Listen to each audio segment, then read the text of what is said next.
What is up, everybody? Welcome back to another episode of Real Estate Served on the Rocks, powered by Living in Colorado, the Mile High Perspective on YouTube, and Fathom Realty. My name is Charlie Sardelli, and as always, I'm here with Jameson Amros, Oscar Barra.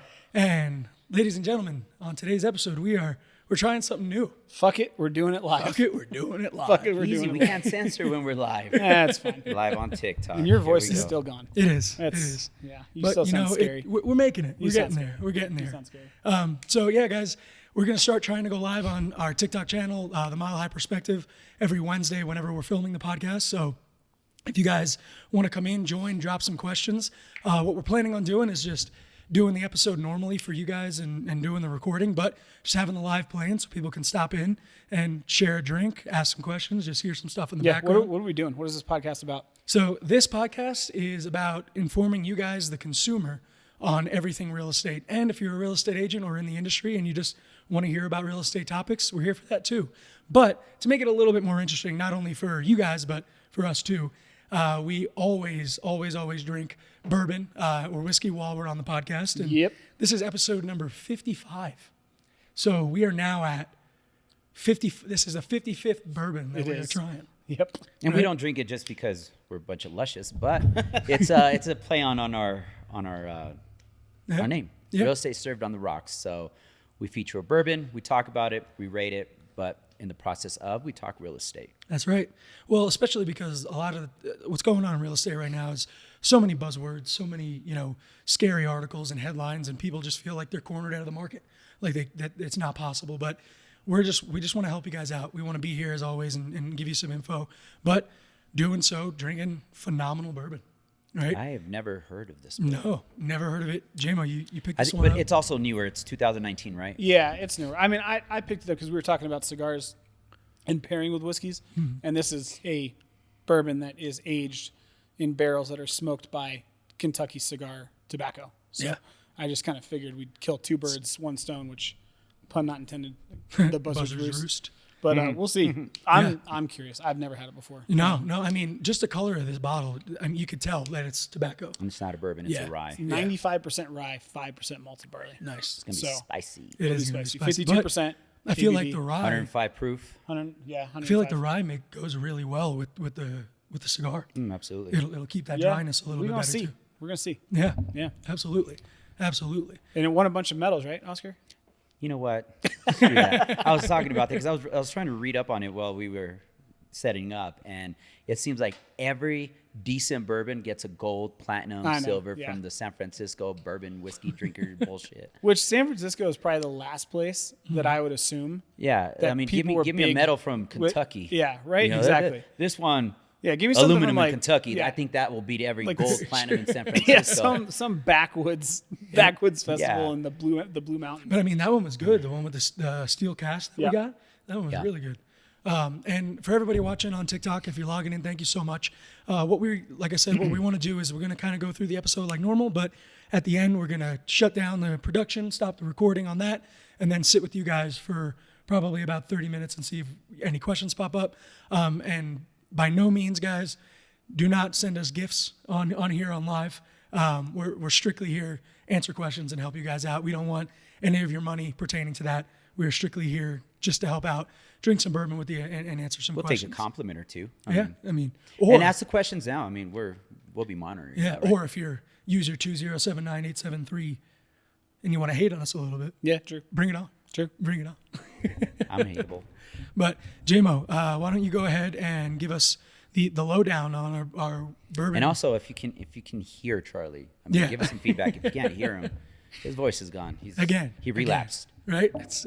But the bourbon rye that we're drinking today is Buzzard's Roost sipping whiskey. And while Jameson is getting some information pulled up on that, I'm going to go ahead and pour it out for us. You know, it has a very dark color. I'm very intrigued by this. I'm not a big rye drinker. When I do have a rye, I usually make an old fashioned out of it.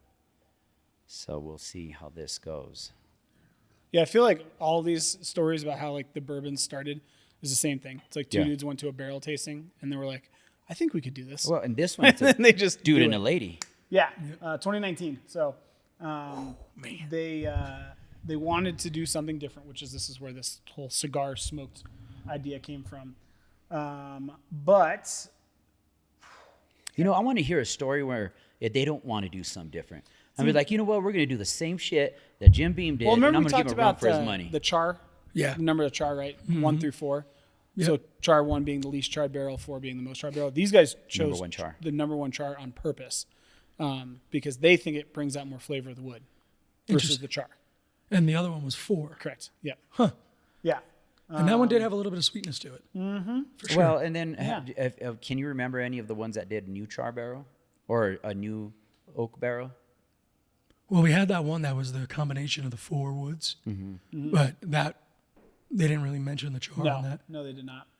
And I 53 mean, just down white oak barrels, lightly charred, and then I mean the biggest thing they do is they mix in Kentucky cigar tobacco smoke, and they lightly smoke the barrel for an extended period of time before they distill it.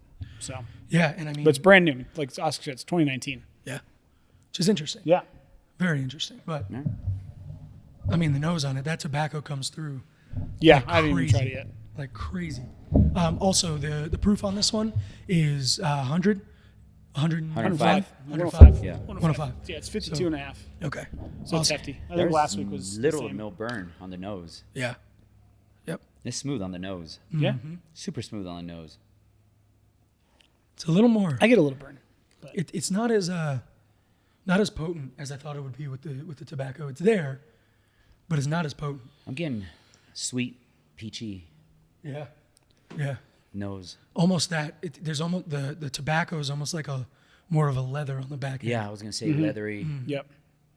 like baseball glove leather. Definitely there though, for sure.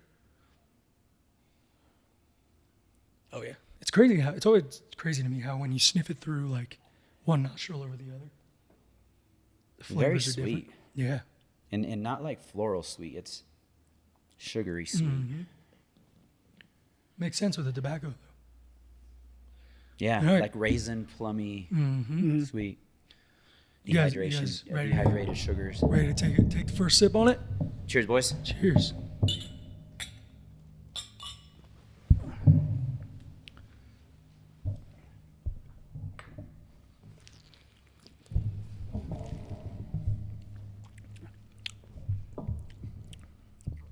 I got the cigar. Me too. Right Yep. away. Right away, I got the cigar. It's kind of an ashtray. It's right on top of the tongue. Yeah, almost a little bit of ashtray, but it's also like what's the leather strap that you use when you're cleaning a knife? A throp. Yeah. Or if you're thropping, I don't know what Yeah, that. that's kind of what I get. It's Like such specific knowledge. That It, you well, didn't know that. it's Oh what- yeah, throp. It's fucking throp. What do That's you what mean? hits It's in a my throp. head. You know, it's just definitely the That's- sweetness. Yeah, that's interesting. Sweetness is definitely there. Definitely there. It's crazy. It's sweet, but Yeah. if you ever go to a cigar shop or a smoking shop that they allow smoking in it, Yeah. that's what it tastes like. Almost yeah. like the smoke that sticks to the walls. Yeah. Right when you walk in, like that. Yeah. Yeah. And not necessarily in a bad way, but it's definitely there. It's kind of wild. The sweetness plays really well into that flavor, to the tobacco flavor. That's crazy. And it's a very distinct cigar. It's not like Yeah. pipe tobacco. It's not Well, cigarette tobacco. It's and very what's much- crazy is you definitely get the dryness of the rye. And it's bitter at the end. Yeah, that rye, right? And you feel it on the center of your tongue, but ultimately, it's like a sweet. Oh man, what? Yeah, like a plum, like a sweet plum on the back end instead of that caramel or vanilla. Yeah. Kind of Yeah. like a A dehydrated little chocolatey, little coffee. fruit. Yeah, Yeah, I mean Nice. chocolate fudge. I get orange on the front a little bit, like zesty orange, but then that cigar that like it's interesting. It's very yeah. prominent. I mean, could it's smoking bold. this with a Maduro would be game changing, or drinking this Yeah. with a Maduro. That heavier wrap on a cigar, that would be. No, that's my good. favorite. It's I like It is Maduros interesting. That'd be great. exclusively. That would be great. But we got a motorcycle outside. But on today's episode, guys, not only, like I said, we don't only drink the bourbon, talk about the bourbon, but we talk about real estate. And since we are going live today, and we haven't really touched bases on these in months, really. Yep. The topic that we want to kind of cover today are myths in real estate. And we're going to cover a wide range of them, kind of touch as many points as we can. But just as an example, some that you want to list your home high, you don't need a real estate agent, or real estate agents aren't worth it, or marketing around your house isn't necessary. All those little things that you see, and those little doubts that you have while you're starting your home journey, we want to kind of go over them. And again, take it with a grain of salt. We are realtors, so we are. No, on the don't side take it with a of grain of real salt. estate. We're here to give information. Listen, all right, just listen. Yeah. Listen, and then ask questions. And if you don't You like want. it, comment. Let us know. Exactly. Let us know. Exactly. But yeah, so Jamo, you want to start it out with Yeah. the first one? First one is, and either of you guys can answer this one. The myth is you need 20% down to buy your home. No. It all depends on. All right, moving on. No. That's it. Next. And I think, and Oscar, you can back me up on this, especially because you've been in the market for over 18 years now. 20.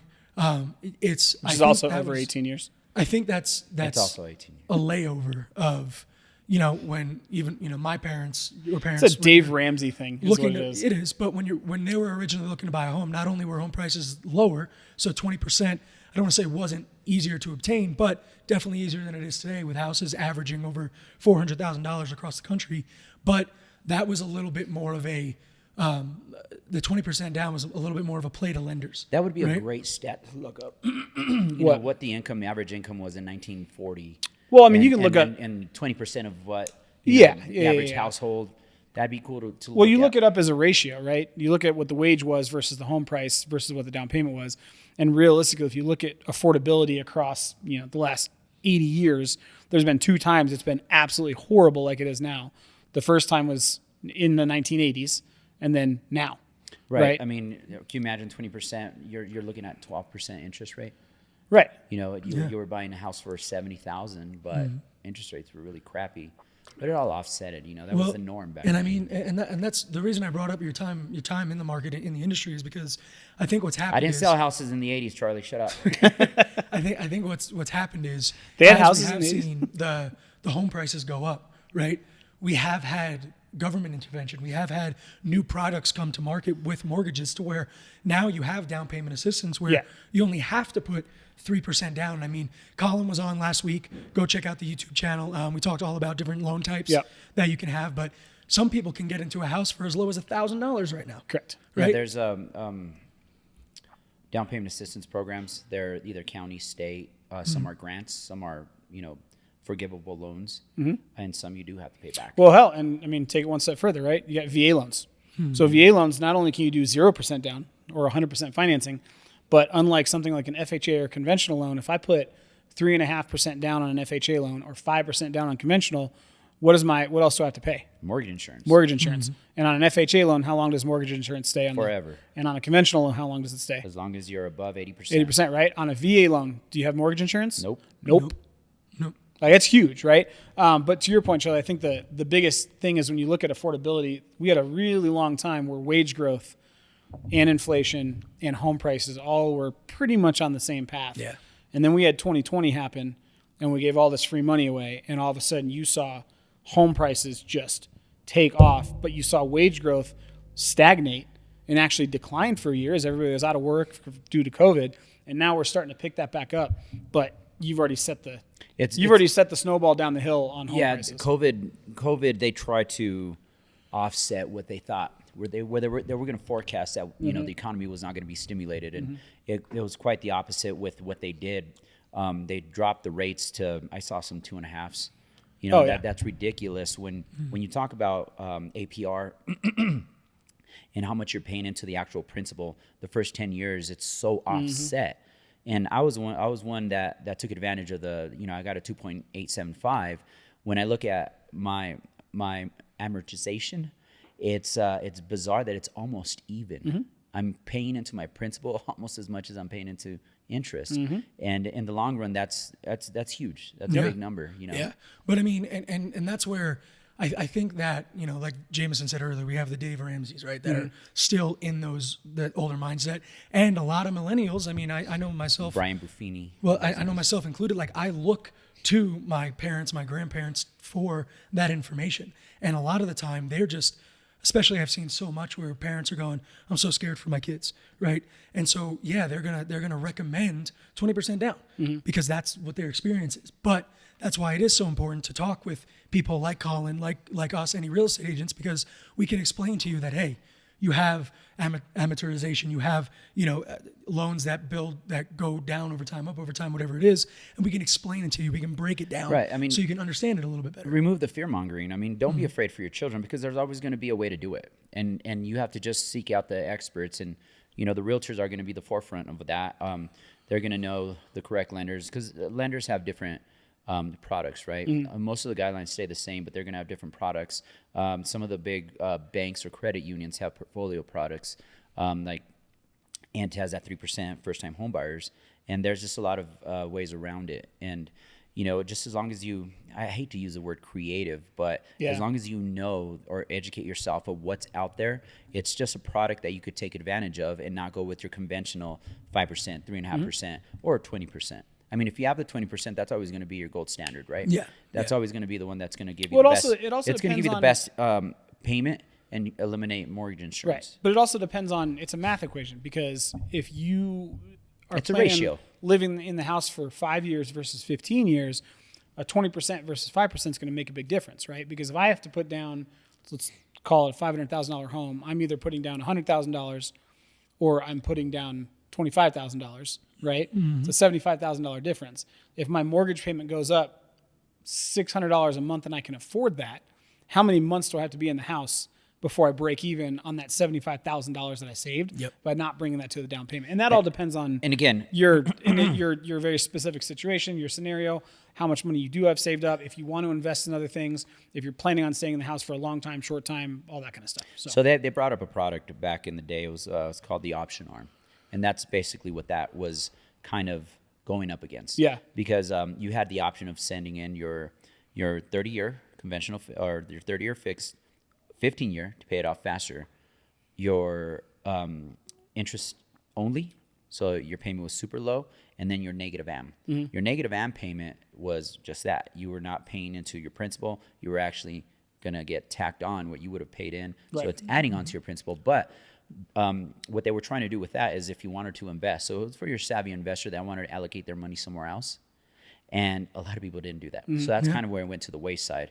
So to your comment, yes, depending on what you want to do and how you break even, just know that you do the calculations with how much your home is going to, go up in value year over end, and equate that too, because again, you're going to put in that $75K.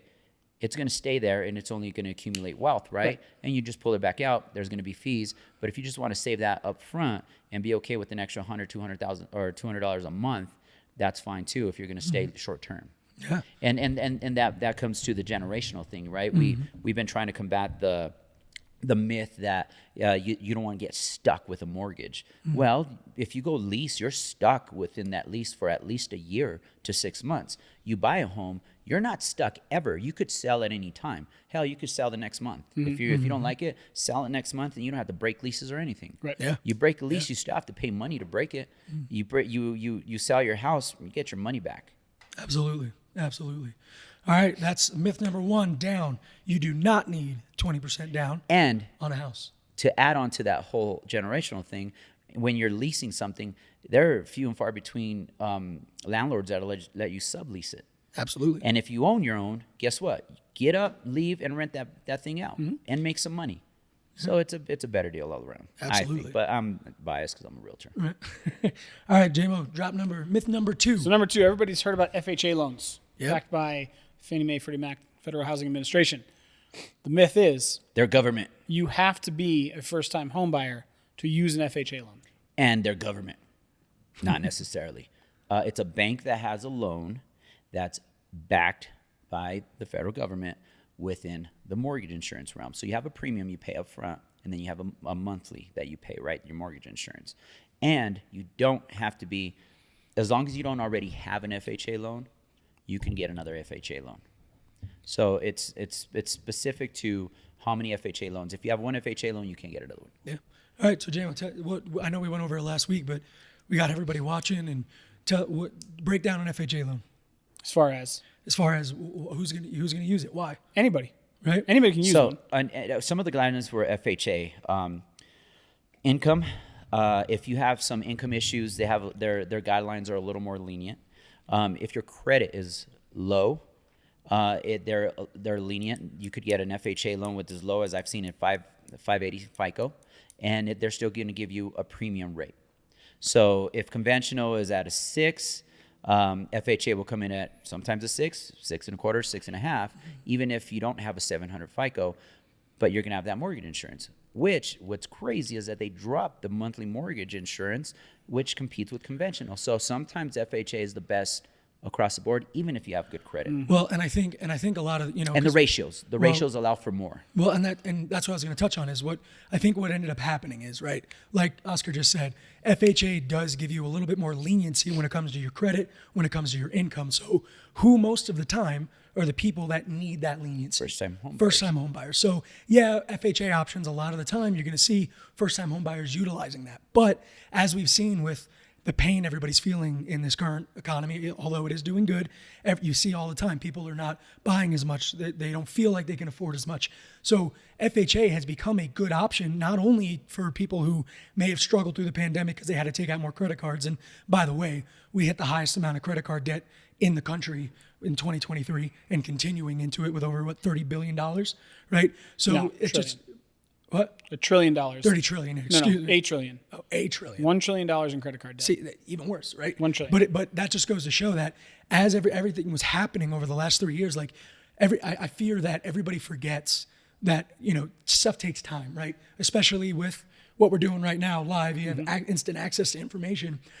The world doesn't move that fast. So 2020 felt hard. We got stimulus checks, and then 2021.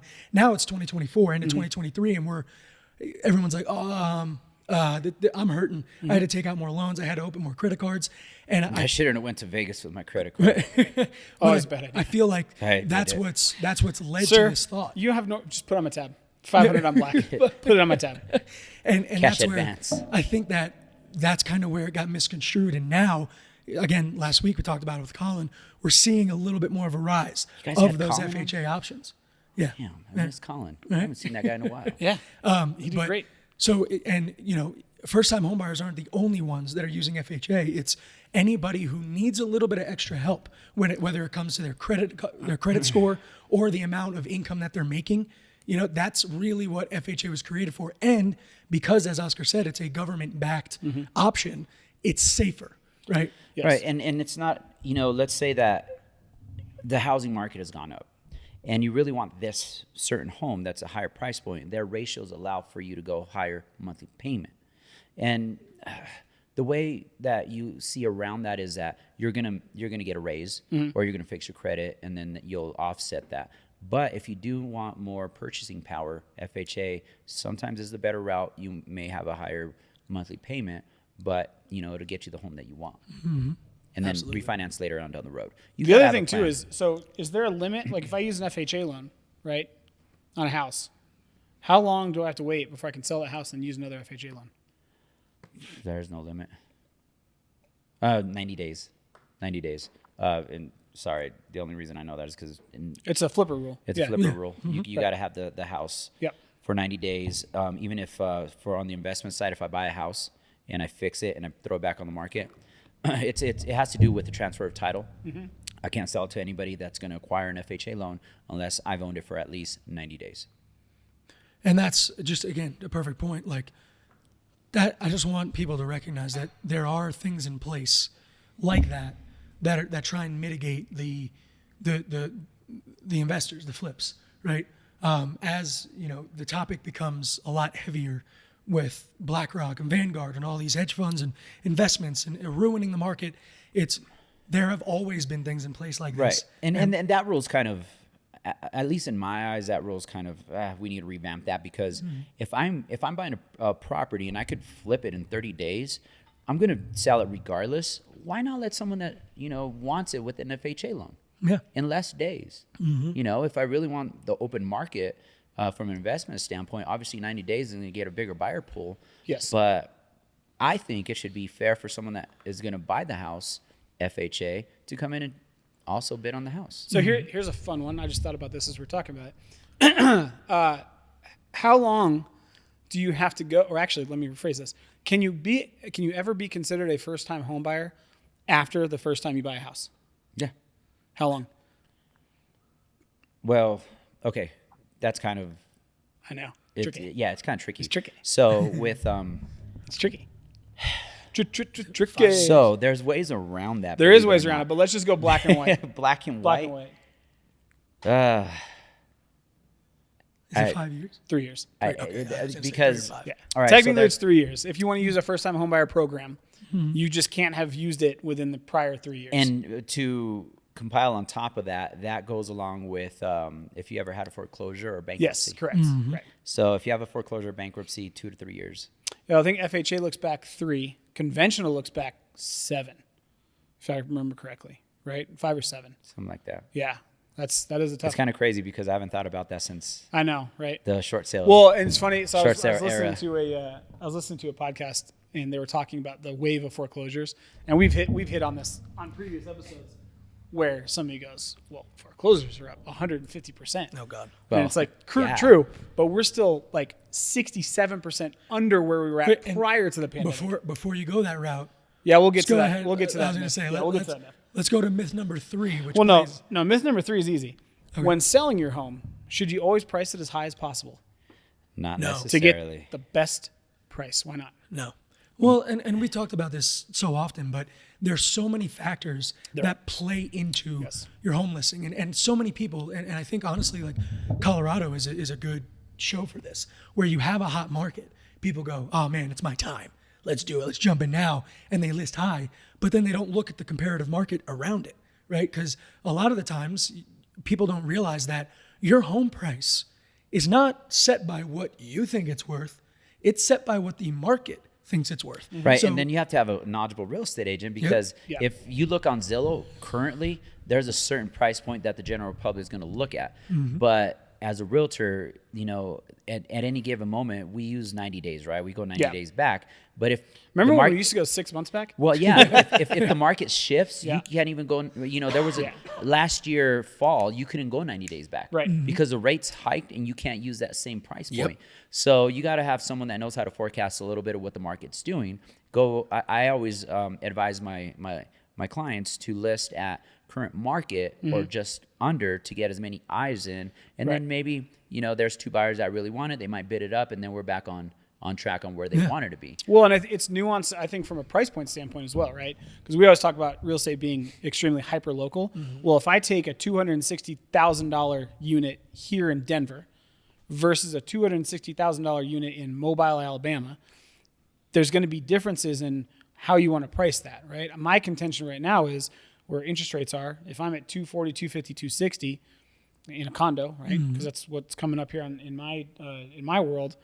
I'm actually okay listing that high because there's demand for it, because it's such an attractive price point. If I were to turn that into, like, let's say a $650,000 3-bed, 2-bath townhome, I'd probably go a little bit lower, because you have to understand that, yeah, well, rates have come down a little bit.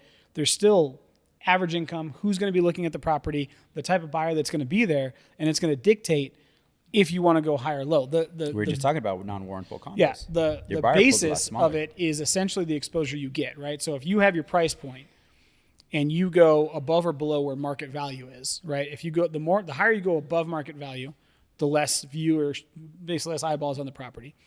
The lower you go, the more eyeballs on the property.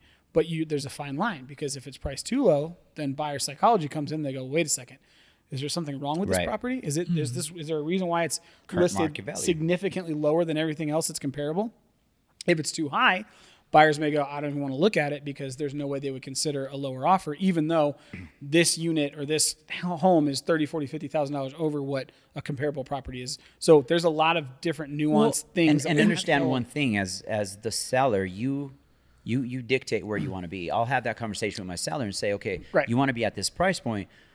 I'm giving you what my my professional opinion is, let's see what the market dictates. Yes. I'll have that conversation. Let's throw it on what you think, and then let's have this conversation again in 2 weeks. Because if we have 0 showings, that means we're priced way high. Well, if we have a ton of showings and we have no contracts, then we're priced okay, but we're still not there. And I think ultimately, like Jameson, I'm glad that you broke it down like that, as far as over, under, what eyes on the property and everything like that. But again, it's not just like you always hear, I don't need a real estate agent. I'll sell my house by myself. Please, you have every right to do it.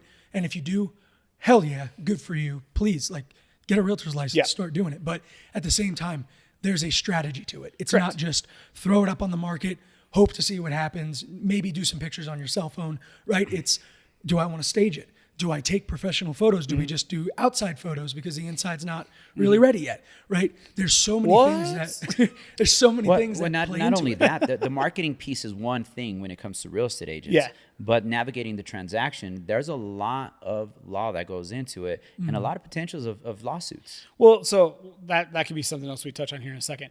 If you go back to the pricing side of it, right? The other piece that people understand is I could have, let's say I have 2 identical units that I'm selling.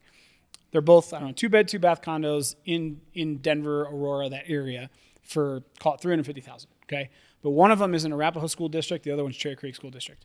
Otherwise, they're exactly the same square footage, same finishes, same amenities, same everything. Those 2 units will be priced very differently. Well, so no, why? Because of Cherry Creek Because School Cherry District. Creek School District. And for everybody that's not in Colorado, Cherry Creek is the district you want to be in when in that area. John always sends his kids to Cherry Creek. Hell, you know what's going to change too? Like, think about downtown. We talked about commercial real estate a couple episodes ago. If jobs start coming back to downtown Denver, for example, you're going to start seeing price appreciation on areas that are near light rail stations. So if I've got identical units and one's at a light rail station that's easily accessible, the other one's not, that's going to also go into how I'm pricing that home. Same with, the interest rates that we talked about. I think we actually went up this week because of the jobs report came back, and we were back up over 7%. So now all of a sudden you're going to see, I guarantee next week, mortgage applications are going to go down 10%, even though they went up 12%. So there's a lot that goes into it. So to answer the myth in my head, when selling, you should always price higher. I think it depends. It's nuanced. Here, perfect example. I just went and did showings last night with my clients. We're looking at condos, right? And we looked at 2 condos. When I tell you 56 steps apart from each other. Yep. Like, one was 3rd floor, one was 1st floor in this pretty much same building down the road. And we walked in, the first property we looked at, priced at, I think it was $349. And we walked in, newly renovated, all new appliances, new flooring, beautiful windows and natural lighting in it, new furnace, all that kind of stuff. We go to the second property, again, same exact complex. It was $10,000 more, had been sitting on market for 80 days with little to no updates in comparison. And my buyers looked at me and goes like, oh, so this is what you were talking about when prices aren't really accurate, right? So again, it's just having that conversation with them and going, hey guys, look, you can tell that that they did some work in this, and they probably can't drop below this price point because they're going to lose money, right? Because a lot of the time, condos are all over the place. Yeah. You go to Highlands Ranch, and you get a condo that faces east, same floor, and you get a condo that faces west. The west condo is going to be more expensive. Oh yeah, by like $20,000. Absolutely, for the views. Yep. You get the view of the front range, same exact thing. Absolutely. People will go for the non-renovated one on the west side of the condo complex over the other one. We've talked about this multiple times, and it's hard because as a seller, I am emotionally invested. Unless I'm an investor, right? Then I'm just looking at bottom line P&L, what my cash out is and all that. But if I'm a seller that I've lived in the house for 1, 2, 3, 5, 10, 15 years, it's such an emotional decision. And you're going, well, I put all this work in and I did this and it should be worth A, B, and C, when in reality it's not. And that's why when somebody goes, well, hey, what's your opinion on pricing high versus pricing low? At the end of the day, a house is worth whatever somebody's willing to pay for it on any given day. And that could be different on a Tuesday versus a Thursday versus a December versus an April versus the type of buyer that's looking at it. So realistically, versus a divorce, that is why we look at trying to get as close to market value as we possibly can. And at that point, we let the market dictate what that unit's going to sell. And if you really want to sting, get a non-biased opinion, get an appraisal on that thing. It's going to cost it's going to cost you $700, but it'll bring another conversation to it. I still disagree. Why? Fucking hate appraisers. Number one. I know, but it's a non-biased opinion. Well, yes and no. Okay, here's why I don't like it, and I will use this example till the day I die. I had an appraisal done on my house, okay, to get a HELOC, and the appraiser comes by and he's looking around the house and doing whatever appraisers do, right? And then he opens my microwave to inspect the inside of my microwave, and I asked him, like, what are you looking at? He goes, your microwave. Okay. Why? It's part of my appraisal. I'm sorry, what? Then he went and he didn't take a single house that was, and I live in a Richmond community, okay? They have, in my neighborhood, they've got 5 models, okay? Mine's a Hemingway. 5 models. There's 600 homes in my community. He, as a comparison, when he did his appraisal, looked at my Hemingway, didn't look at a single other Hemingway that had sold in the last 6 months in the entire neighborhood. Okay. But it gave you a baseline. Yeah, so a you could baseline take it of apart. he sucks at his job. No, you could take it apart and not say, which I did, but I'm saying, like, when I say, like, the unbiased thing, there's a lot of appraisals. Hell, we saw it 2 years ago when they started doing drive-by appraisals. You know what I mean? Hell, when I took the HELOC on mine, he came in, looked at the big stuff, didn't walk my house, and was like, you're good. That's what I'm saying. It's the appraisal part's a little bit different. He actually appraised it for $80K more than I thought it would go for. I also think they act differently if they know they're doing it for a refi standpoint or as just like an appraisal versus if it's part of a purchase contract. If you get a good appraiser, he's going to go and take apples. Yep. He's going to compare apples to apples. Sounds How like you we like need to them get apples? Sounds like we need to get an appraiser on the show. They're hard to get in a good one, though. Because you know I have a list. Oh, I know. Remember that one guy? Oh, I remember your appraiser. Remember that guy? Yeah, that was FHA, too. I wanted to strangle that guy. Yeah, I would have strangled him for you. That was on Hugo. You know what? I would have paid you for You guys know where Hugo is? Just Kind of kidding. near Just Deer kidding. We're live. All right. Next myth. You can only use VA loans once. And with a VA loan, you can only own one property. False. You Why? can use VA loans. VA gives you a purse. They give you an allotted amount of money to use to what you seem fit. So let's say that it's a $600,000 purse. You can buy a house, $600,000, tap it out, you get your VA loan. You sell it, you replenish that money, you could do it again. You buy a VA loan for $300,000. You've used $300,000 of that allotted purse. You go out and you want to buy another investment property for $250,000. You have that option. So it's a allotted amount of money that the VA says, here, go use it. It's part of your benefits for serving this country. Perfect. Second myth then. And assumable mortgages are all the rage right now because we're seeing rates in the 6s and 7s. But there's a whole bunch of people that have rates in the 2s and the 3s and the 4s. The myth is, if I am not a vet, I cannot assume a VA loan on a house. False. Why? You can assume a VA loan. But what happens? The purse doesn't get replenished. Right. So if you're the veteran in that scenario, it's up to you. It's up to you. But if you allow your VA loan to be assumed so that you could market and sell your house to a wider group of people, you now have lost your VA benefit to purchase on the next house. And why would you? Well, because if you put down a good chunk of change and it's appreciated so much, maybe you're like, well, screw that. I'm going to walk away with another $300,000. Yes. Or maybe you're moving into a retirement home or something where you're older and you're not going to use it, right? Mm-hmm. Or that's a perfect example. Mm-hmm. What if you want to sell your house to your kids? Your kids do not have VA benefits because they weren't in the military, but you want to give them the benefit of your VA loan. You can sit there and say, hey, you know what?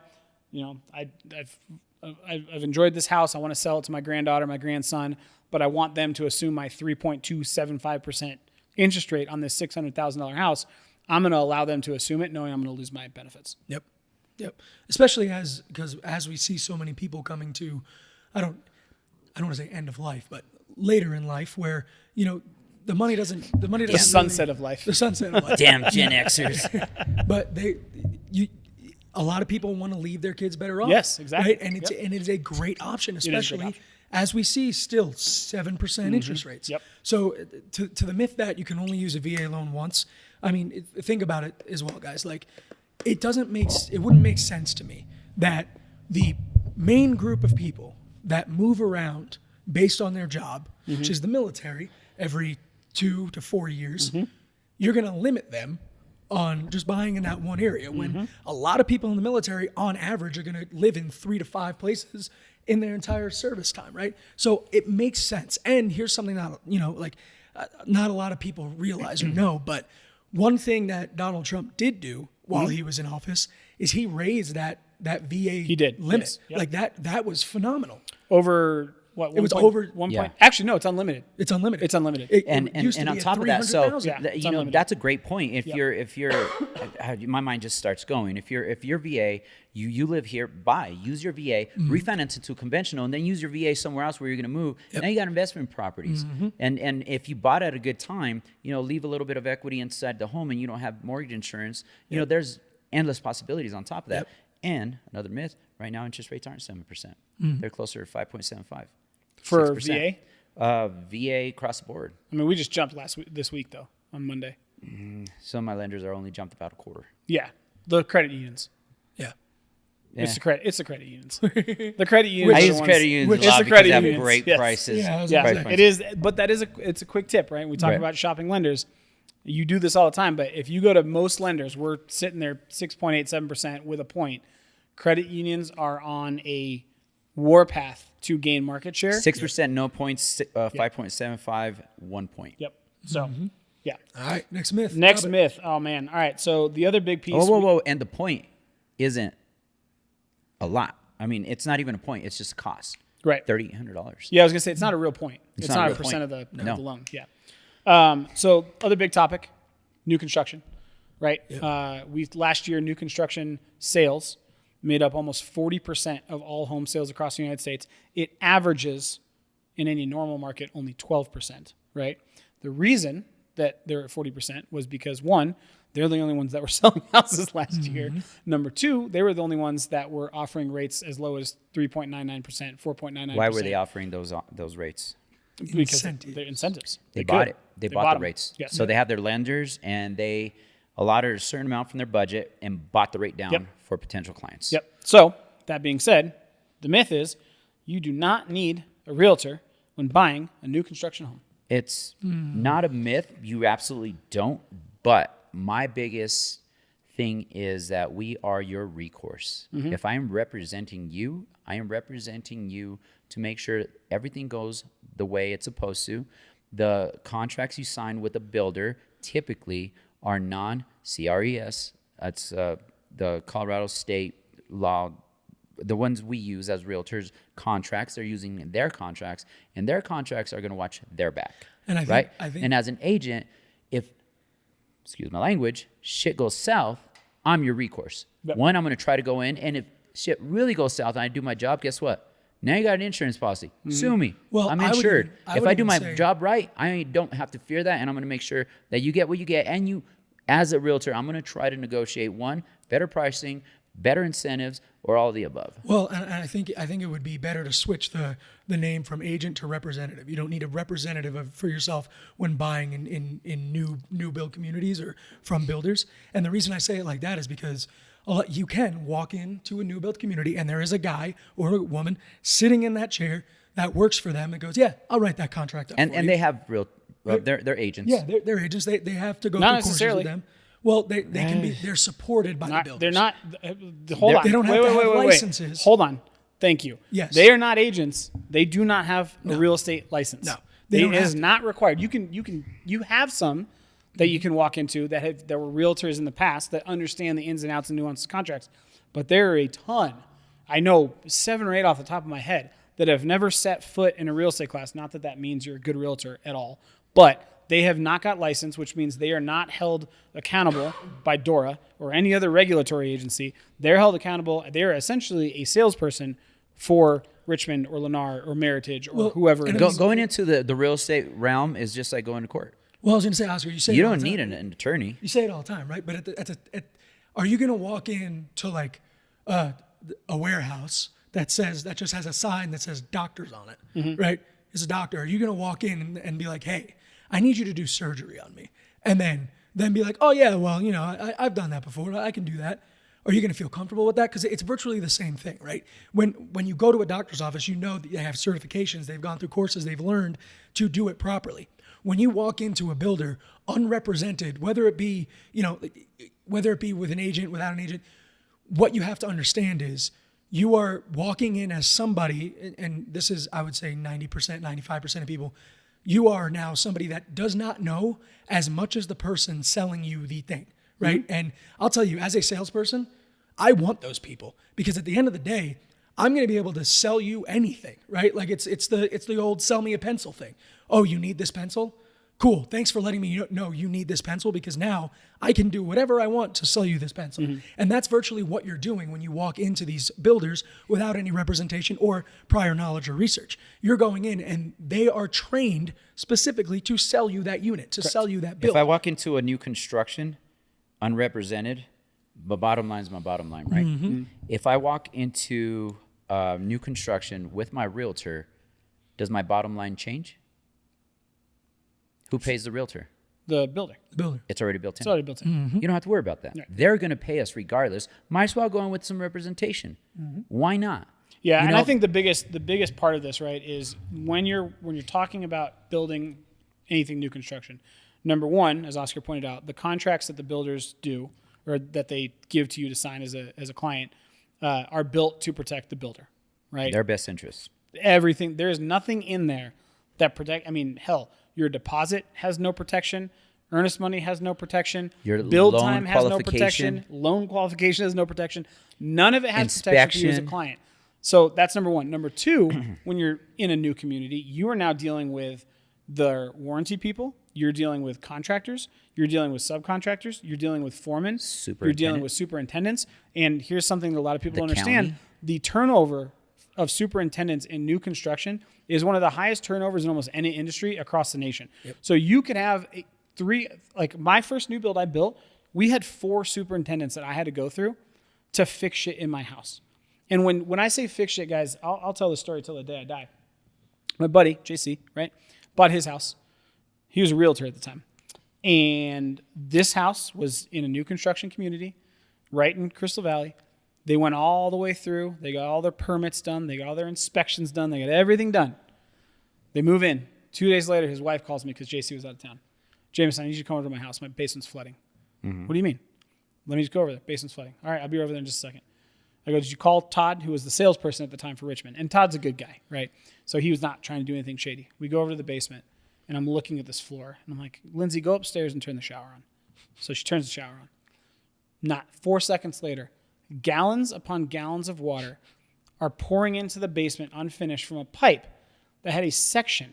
It was the main sewer pipe was missing a 15-foot section. Not a 2-foot section. It wasn't misaligned. A 15-foot section. I looked at Todd. I go, hey, Todd, how did you guys get certified to put the plumbing in if this is here? He looks at me. He goes, I don't know. Mm-hmm. That shit happens. And that would have cost her a ton of money in damages. Well, and because at that point, it had already gotten a certification of occupancy. I was going to say, you can't move into a home until you get the CO. And certificate of occupancy. With a 15-foot piece of the main sewer. Which is crazy because same Crystal Valley, I couldn't get CO on one of my buddy's house because the front patio was poured 4-5% grade, yep, and it needed to be 3. Yep. And they ripped it out and they poured it in a winter storm and it cracked, so they had to rip it out again and pour it again, and they poured it in another winter storm, but they covered it. Long story short, he had to stay in an extended stay hotel because we were a month out at this point. 2 neighbors down from me, same neighborhood, same construction, same company, bought their new construction house without a realtor. Whenever I do new construction, I tell people that they need an inspection by a 100%. Certified, licensed inspector, third party. If they say, no, you know what, we don't want to pay for it, pro tip, I'll pay for it. I don't care. Here's why. That neighbor moves in, didn't get an inspection, didn't have a realtor working with them. 4 months after they moved in, the sewer line exploded. Gross. And they had to tear up their entire yard. They had to pay out of pocket because Richmond said, hey, it's underground. You guys didn't inspect it. It's not our problem. They had to pay $35,000 $35,000 to get it fixed, and it tore up their front yard for 4 months. And it was all because they didn't have somebody on their side going, hey, you know what? Before we sign everything, we do the final walk. Let's get an inspection. Let's get a sewer scope. Let's make sure everything's good. They didn't do it. $35,000 later. You would think, brand new house. What's wrong with the sewer? Well, here's one example. Settling. The sewer line gets laid in. Yep. What doesn't get put until the end? Concrete, And landscaping. dirt, landscaping, You bring in rocks. heavy equipment, it compresses the dirt, it puts bellies in the. There's a lot of stuff that could go in. Two things. One, yes, absolutely get an inspection. Brand new house, you're going to do a blue tape inspection anyway, but the inspector is going to go and dig in a little bit more. Second of all, I can't do a blue tape inspection on a sewer line. and another Unless pro I'm the tip. Teenage Mutant Ninja Turtles. Another pro tip. Most of your warranty is about a year out, right? Yep. Except for structural, it could be 8 to 10, 15 years. On the 11th month, get a freaking inspection done on your house because it's still under warranty. Have that inspector go nitpick the hell out of your house, tell you what's going south. Then you call up the soup and say, hey, come fix this because my warranty is about to do. Yep. Again, a realtor is a great source of information, and we are your recourse when all of this is going down. Now, again, And if you're currently buying a new construction, you don't have a realtor, listen to what we're saying and do all of these things because you can also do them on your own. yeah. So my buddy, they weren't going to do anything. Extended stay, more money out of pocket, Yep. all this other crap. It was like pulling teeth. I went up to bat. I could not get them to reimburse them anything. I actually called JC because Yeah. he knows a lot of people down here in Castle Rock, and I said, hey, who do you know with this builder? He goes, I really don't know anything. We both were on, because we both have a big network, right? JC, he knows everybody here. We went on and we looked and searched. I went on LinkedIn and got a hold of their director of the whole area of Colorado, got in his ear, and finally their manager's manager called me and said, look, we'll give him $1,000, which they weren't going to do. Right. The average consumer would have just said, okay. But it just comes down to that's why you want representation. Yep. Right. All right. We're creeping up on that hour mark there. How many more myths we got? I mean, I think we've kind of covered one of the myths that we were going to talk about. Okay. This one, it was about mortgage forbearance, that essentially you don't have to pay that money back. Okay. Right? That's the myth. It's true. You do. They just they tack it onto you in the loan, but you do owe it, and you owe it within that balloon period. So Right. make that choice. Whenever it has to do anything to do with your mortgage, get a hold of your realtor so you can Yes. get a hold of a lender. Yeah, because I'll do a quick caveat story. When we were looking at houses the second time, there was a house that we were gonna put an offer on, and we actually were under contract. And after we came under contract, the sellers called and were like, "Hey, so we have to cancel the contract because they put their mortgage in forbearance during COVID.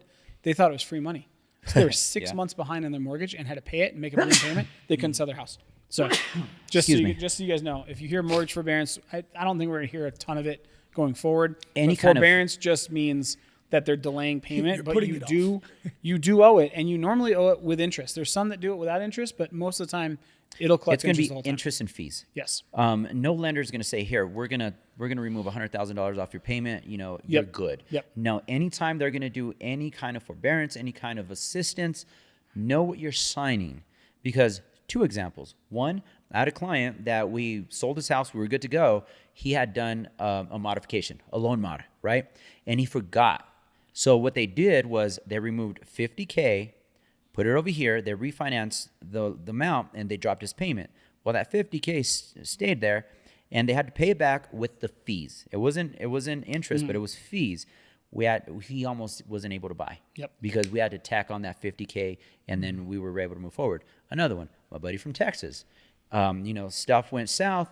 Not to get too much into it, but they screwed up because he had a first and a second with the same bank. The bank modified and clustered together, was supposed to be both, only did one. The secondary market came in, bought the other one, and now he's dealing with that. And it went south. Always know what you're signing and know what's going on. Get a real estate professional, whether it's a realtor, a competent one, because one it's not going to know these things, and or a real estate attorney. Yep. Whenever you're dealing with the mortgage side of things and the lending side, contact your realtor, lender, or real estate attorney. Best bet when you're going up to bat with those guys, probably a real estate attorney, because as the general public, it's just like a collection, and they'll come after you. They want their money, and they're not going to budge. Last one. This is just a myth that everybody and their mother is hoping and praying it's going to happen because I want to be able to buy a $600,000 house for like $250,000. The housing market is going to crash. Absolutely not. The housing market is not going to crash. ¿Por qué, Maria? ¿Por qué? It's subjective of what a crash is, right? Well, you could, and again, we talked about this a lot. You can sway your point at any time. Will it crash? Yes, but how much? $50K? That was a crash. It's not. There has to be a formula put together for it to just tank like it did in 08. Well, and that's the whole thing is you mentioned it before, and a lot of the time what we're seeing is the foreclosure rate goes up, and then all of a sudden people they're foaming at the mouth. They're sitting there like, oh boy, it's going to crash. It's going to happen. It's going to happen. And it's not based on that at all. And you guys have to really, really have to look at it from a statistical numbers standpoint. It is always supply and demand is what it comes down to. There's more to it. For example, I have a client right now. We were looking at a house that was not destroyed, but an LLC bought it, and it looked like they were going to fix and flip it. Yeah. They didn't. They ripped out the flooring, and it looks like it's prepped for a fix and flip. And we walked in, and he said, well, looks like a perfect opportunity to offer them less. I said, look, it's been on the market for 350 days. It has not budged from the purchase price. It's an LLC. This is their bottom line. So it's up to you as a consumer whether you want to go in on this or not. I can try to get them less. More than likely they're not, but let me make that phone call. At that point, he was like, you know what, you're right. Well, and ultimately, the reason that I say the supply and demand thing is it's honestly, I think, really simple when you look at it. It's with how low our inventory is. It is not like there are a lot of options out there, right? And we talked about this multiple times that right now, the people that are buying, and it's getting a little bit better, but they're the ones that have to. The divorces, the growing families, the moving because of the jobs, the military. And irregardless of whether or not, they want to, they have to. And with such low inventory, what ends up happening is a house goes on the market. Somebody is forced now to buy a house. That house is going to sell because the inventory is low, and that's the only choice that they have. So it's not like we have 6 months of inventory that's sitting and sellers are going, oh God, I can't sell this, because we have places like California, Texas, Florida, where people are still moving out of and moving into, like Colorado. Guys, I mean, we feel it here. So many Coloradans are going, it's so expensive. I mean, we're seeing a population decrease here for the first time in 20 years in Colorado, but people from California are selling their houses for $1 million, $900,000, and coming here where Coloradans are going, oh man, $450,000, $550,000. I don't know if I can do this. Californians are going, yeah, buddy, I just sold mine for $800. Our neighbors to the south, Colorado Springs, it's ranked number one it's ranked higher than Denver for cities to live in. Yeah. So we're feeling it throughout the state. With that said, it's all hyper local because you might have a house market in Kentucky. Yep. And it's not going to be the same as Atlanta or Oklahoma. So, yeah, there's the discrepancies in that. But we're talking about your hyper-local market. Here in Colorado, our inventory is still down. Yep. Two things. We've underbuilt since 2009. Why? It went from 3 years to 6 years. Because 50% of the major builders went out of business. Plain and simple, right? So we've underbuilt for almost 2 decades. So there was an influx of listings back then, right? There was a ton of listings. There was a ton of short sales. So the builders weren't building. And then when things fixed, we got a double whammy. People boomed out of Colorado. They went to the oil rigs, right? So our labor work left Colorado and didn't come back.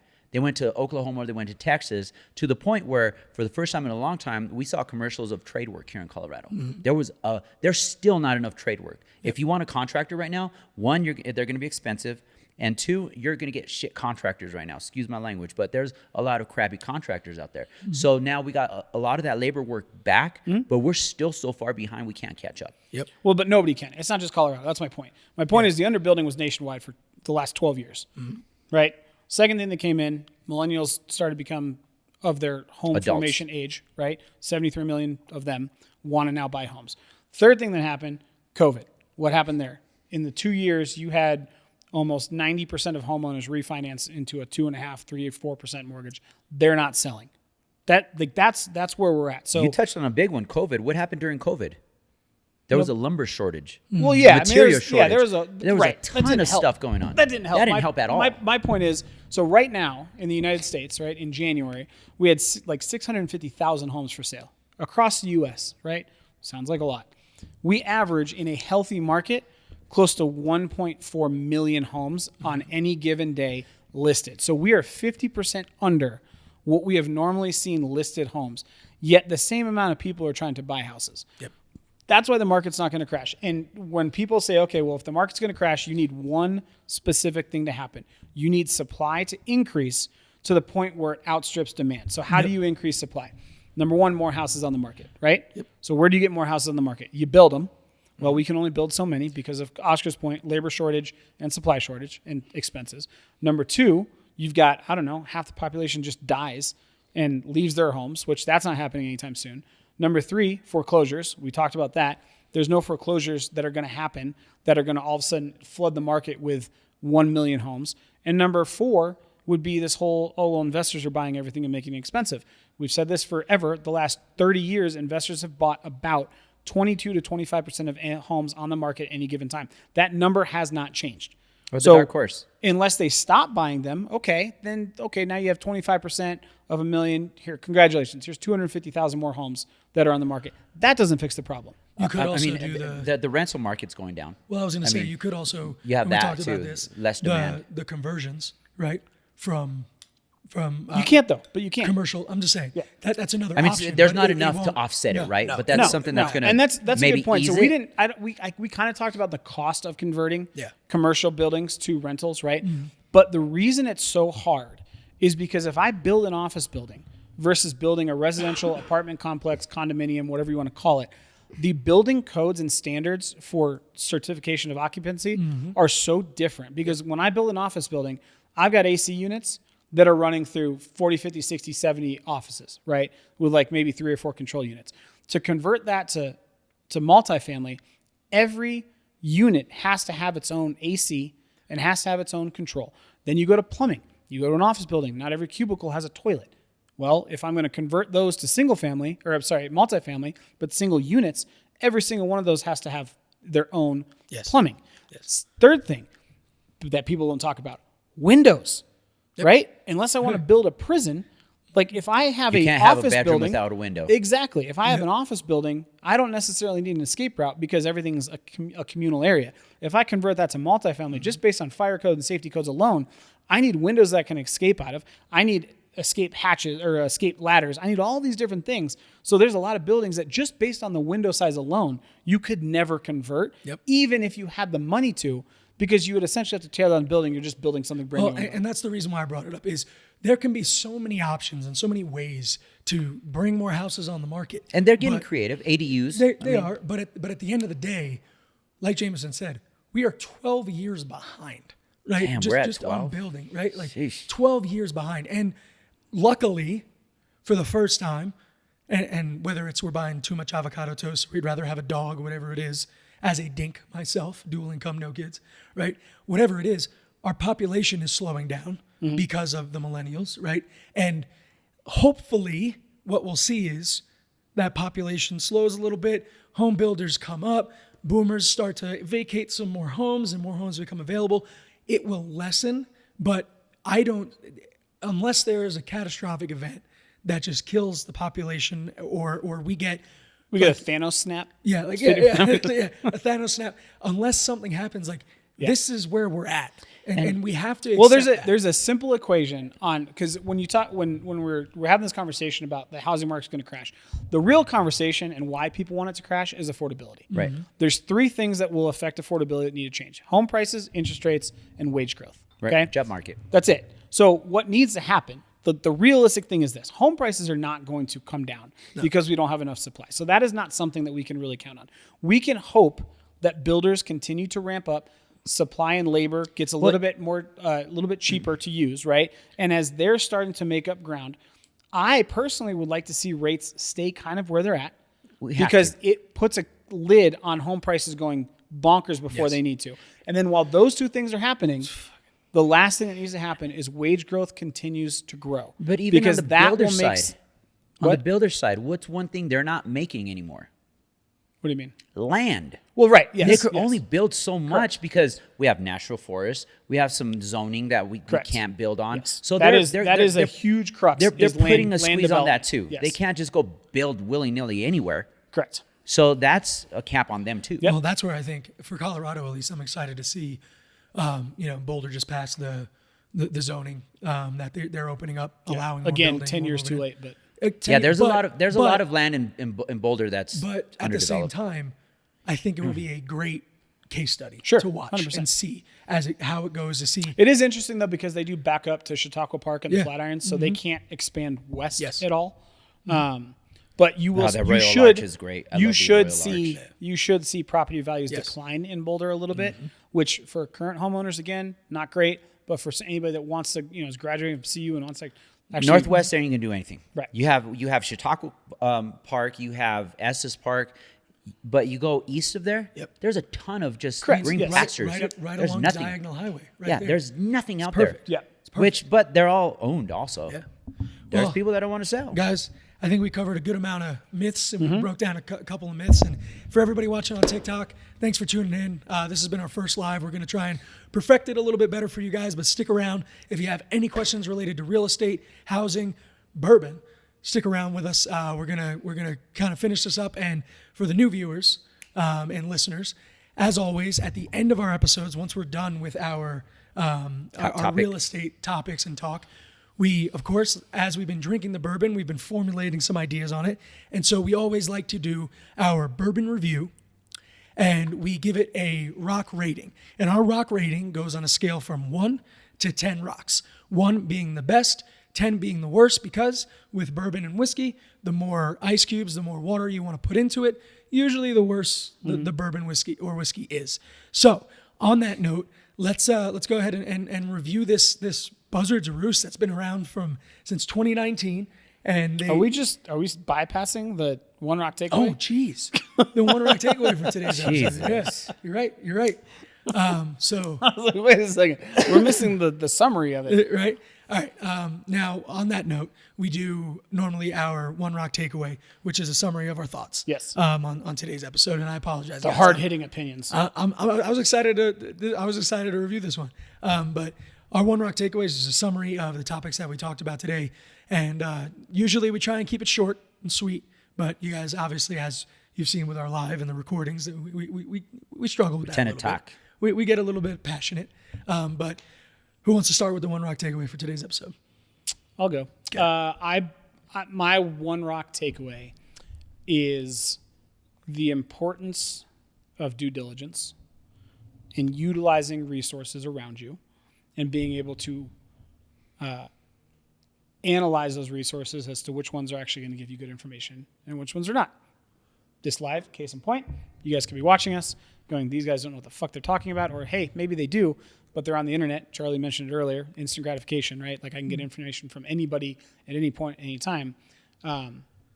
Fact check us, cross-reference, do your due diligence, because everything we talk about in real estate, whether it's investing, whether it's you're buying your first home, your fifth home, you're selling your home because you have to move, you're looking at doing something like house hacking, whatever it is inevitably going to be one of the biggest financial decisions you'll make.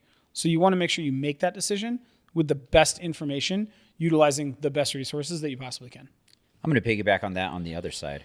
You're going to have every family member, friend, and other give their professional opinion. No, fact check them. Mm-hmm. Fact check them and then go to a professional. I mean, if I have legal questions, I'm not going to go ask the chef. I'm going to go talk to an attorney. So whatever your mom, dad, respect them, take in their knowledge, and then fact check them. Mm-hmm. Because half the time, there's new products, new something on the market that's going to benefit you at the utmost. Yep. So fact check them. Obviously call us, but fact check them. Yep. My other rock takeaway is I hate this vertical. I really do. It has bugged me so much. Oh man. The vertical on the computer that he's looking at for the people I that, just that aren't watching. don't like it. Nope, don't like it. So I have a strong opinion. my one rock takeaway for today's episode is that in every element and everything, that you learn about, that you look at, there are going to be myths. There are going to be opinions. So at the end of the day, just take the time to reach out, whether it's a real estate agent, if you think you don't need one, don't forget that like talking to a real estate agent, talking to a lender shouldn't cost you anything. And if they're charging you, probably shouldn't. Yeah, if they're charging you, kick them to the curb, because that is not a good realtor. We are in a service-based industry, and we are here for you first and foremost. As Jameson said, on one of the largest purchases you're ever going to make in your life. So whether it's on a live on TikTok, whether it's on reaching out to phone numbers that you get from Zillow, Redfin, or typing in real estate agent on Google, ask your questions, because to be armed with the best information and the most up-to-date information is the only way that you're going to capitalize on today's market, whether you're using a VA loan 2 times, an FHA loan 2 times, whether you don't think that you need representation at a new construction place. Information and knowledge is always going to be key. So reach out, ask the questions, because at the end of the day, it's only going to make it better for you. Hey, people know you at the new construction site, right? They already couldn't come in. They send you what is going to benefit your clients, not the general public. They're going to send you, hey, bring them in. We're doing because these kind at the of end of the day, incentives. they want to sell shit. Yeah. So they're sending the incentives to you. And also, here's the other thing, guys. Like when it comes to the sales reps at the new construction, like they're taught not to. They don't welcome us with open arms. Yeah. However, I know for a fact by talking to them, we make their lives easier because instead of them having a call every Tuesday with all these different updates, they just call us.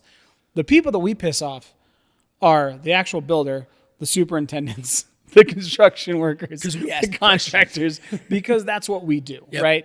But if you have a good relationship, and I've seen this happen multiple times where like somebody will come in as a client, deal directly with the salesperson, and if they don't have representation, if that client does have a concern, it gets brushed aside. If that client has their agent call and go, hey, you and I have a relationship, we need to fix this, and we understand the contract, they don't want to screw that up because they know that I have clout. And if I have clients that are looking at new construction, I may just not show them that because I know how poor of an experience it's been in the previous contracts and transactions. That holds weight. Yeah, absolutely, 100%. So I do not have the best relationship with one builder, but I'll tell you what, DR Horton and Lennar have 3 great reps there. Awesome reps. Yeah. Awesome reps. That's who you know. Yep. It's always who you know, not what you know, unfortunately. All right, on that note, like I said earlier, we always finish out the episode with our bourbon review. And just to recap again, we do it on a scale of 1 to 10, 1 being the best, 10 being the worst, because the more rocks that you put into, or ice that you put into a bourbon or whiskey, usually the worse it is because you want to water it down. And this one, Buzzard's Roost, Sipping Whiskeys, Cigar Rye, from starting in 2019. This is the first one that we've done that has emphasized any kind of a cigar flavoring to it. And I'll tell you what, this one opened up pretty wild. Yes, it did. The flavor's great. I still think we need like a separate category for experimental bourbons. And ryes. Yeah, and ryes. But like experimental bourbon, like things that are just off the beaten path. Can I give my obscured flavor profile? Yeah. Pickles. Really? I got pickles out of this one. Like the after taste that lingers, it kind of reminds me of a pickle. Man, anytime somebody says pickle, I'm just, you've been there. I know you've been there. You probably haven't. Red Square downtown. Oh, yeah. Like, I don't know if it's a good memory or a bad memory. Like, it's like PTSD, but I can't decide if it's like happy PTSD. But they have the retro room and Red but Square. they give you like infused vodka. It's a Russian. My God, there's a giant red star on the front of this place, and it's a really nice Russian diner in the beginning. Right, and it turns into this bar at Red Square. Yeah, it turns into this bar, and they have the best infused vodkas that I've ever had. But they serve every carafe of vodka just with shot glasses and a plate of pickles as a chaser. Yeah, picklebacks. And I'm always a fan of picklebacks. I have lost more years off of my life at that place. Shot of whiskey and a pickleback. It's a cool place. Yeah. I mean, but yeah. It's a great place. It's a great place. So pickles. I mean, I got pickles. I can kind of taste it. It's that like tart. vinegary. Yeah. kinda. Yeah. It's like a vinegary taste. And Yes. I'll be real with you. This one, I know it said 95% rye. But Doesn't taste it. It doesn't drink like it. No, it not tastes like the like a malted rye at all. barley should be way higher. Yeah. It actually tastes like it has no corn, which it tastes like it should have Yes. some corn in Yeah. this mix, and it does And not. I think it's that tobacco, because even the nose, like Yeah, it opens up, like the chocolate came through too. yeah. For being so new, I respect it. It's a great sipper. The flavor profiles stayed true from start to finish. They opened up by mild. They're a bit more mild on the burn, and the drinkability got better. I don't know if that's just because the palate got singed by the alcohol or not, but it's still really good. Holy shit. Hold on. hold on. way different? So yeah, hold on. Sorry, Oscar. But so everybody watching, we always have JC's glass in honor of him sitting on the table here, and we use this as our kind of like Control. Our control. I've been sipping this, but JC's glass sits here untouched the entire episode. I was gonna say that this one opened and I got the tobacco. Just stick your nose in that. This is JC's cup that's been open and sitting. Huh? That's crazy. That's a straight cigar stick right there. Yeah. Like, And it just mild out too. Yeah. Oh yeah. that's wild.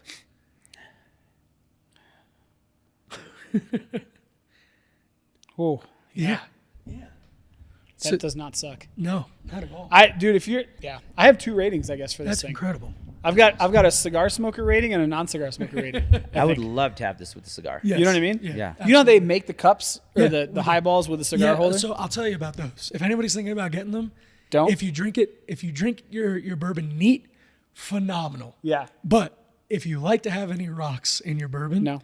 the condensation on the glass wets So the bad. shit out of your Yeah, cigar. that makes sense. And I bought my uncle one because he's cigar aficionado. He owns like a cigar club. I was so excited. Yeah, that And makes I sense. sent it to him, and he was like, "Yeah, Charlie, I'm sorry, I can't use it. I used it this one time, and it ruined my Cuban." I was like, "Ah, damn.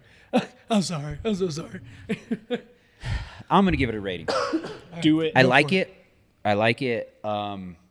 Wheelhouse, it's there. The flavor profile is not my favorite, but Hold on, before you give it, what was the price?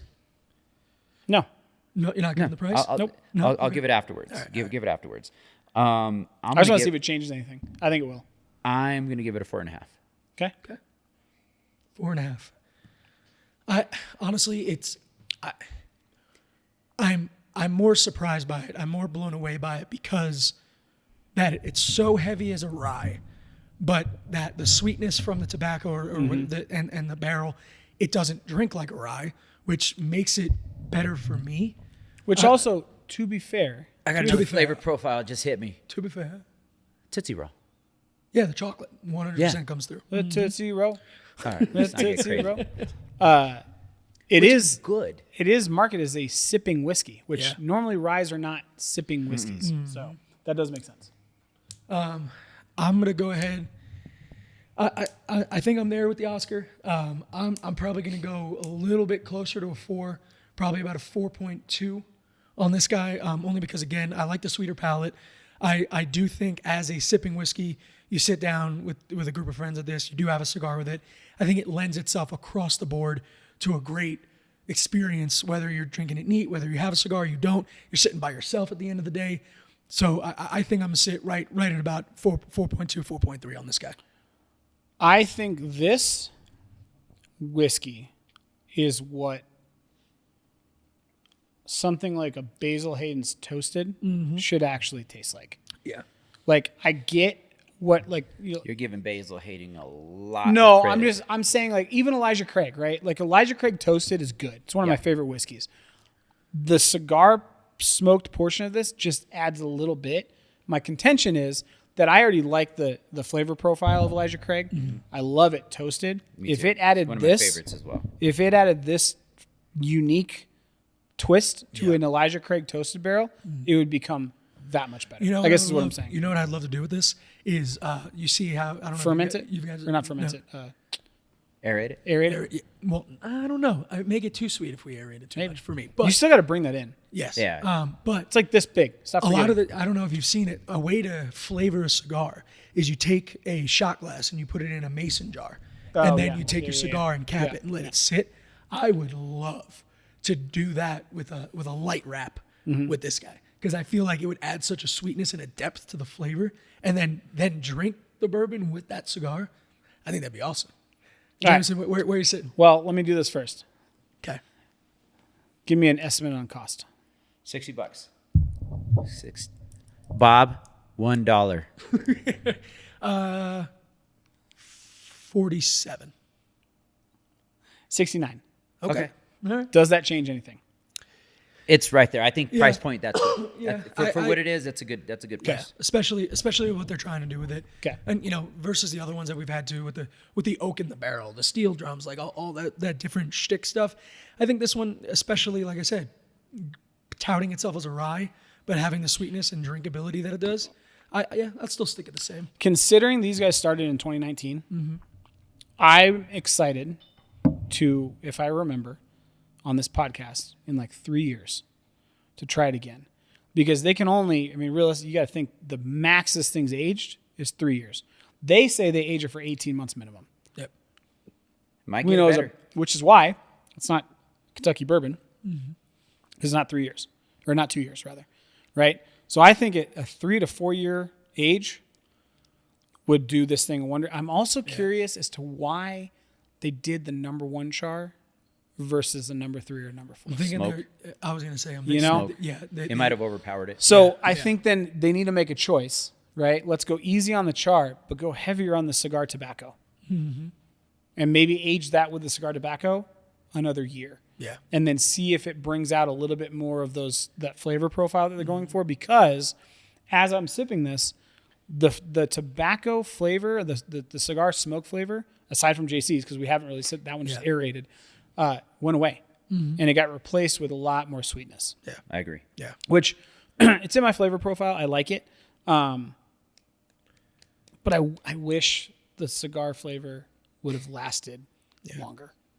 So I'm going to go I wish it was more of a fresh tobacco leaf Yes. over tobacco ashtray. Yes. Agreed. So I'm going to go 4.5.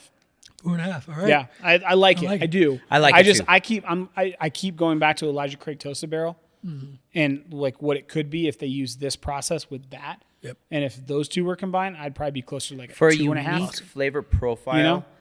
I give them an A+.